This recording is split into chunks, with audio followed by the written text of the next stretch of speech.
Comedian اداکار رنگیلا جو heroes پر بازی لے گیا اور ان کی حالات زندگی جاننے کے لیے اگر چینل کو سبسکرائب نہیں کیا تو سبسکرائب لازمی کر دیں۔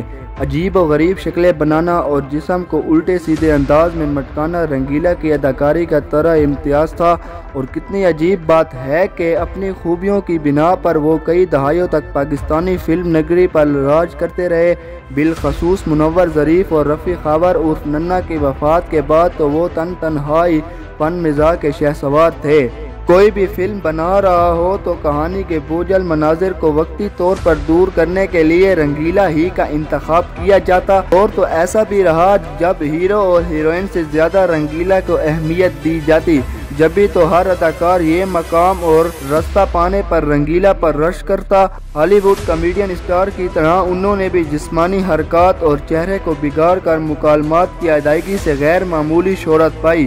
پارا چنار میں آنکھ کھولنے والے محمد سعید خان عرف رنگیلا کی زندگی کا سفر دکھوں، تکلیفوں اور پریشانیوں میں گھرا رہا۔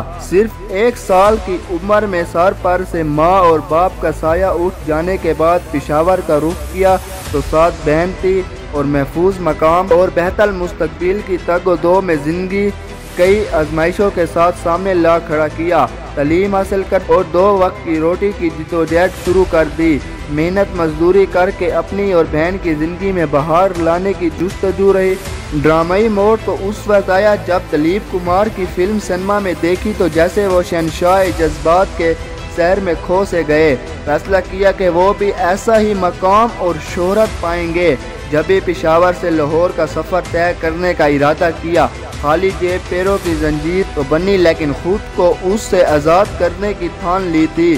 گو کہ رنگیلا نے پہلی بار جس فلم میں اداکاری دکھائی وہ 1958 میں آئی، لیکن ان کی اداکارانہ صلاحیتوں کا اصل امتحان تو اس وقت ہوا جب وہ پشاور سے لاہور جانے کے لیے ٹرین میں سوار ہوئے تھے، تو تب ٹکٹ چیکر آیا تو 1000 رکعت کی نیت باندھ کر نماز پڑھنے میں مصروف ہو گئے۔ تھک ہار کر ٹکٹ چیکر ناکام لوٹنے لگا تو ٹرین میں سوار ادھیر عمر کی خاتون نے رنگیلا کے ٹکٹ کی رقم دی، جو ان کی اس غیر معمولی اداکاری کی پہلی پری اسٹار بنی۔ رنگیلا شروع سے ہی اداکاری کرنا چاہتے تھے، لیکن صرف ایک موقع کی تلاش میں تھے۔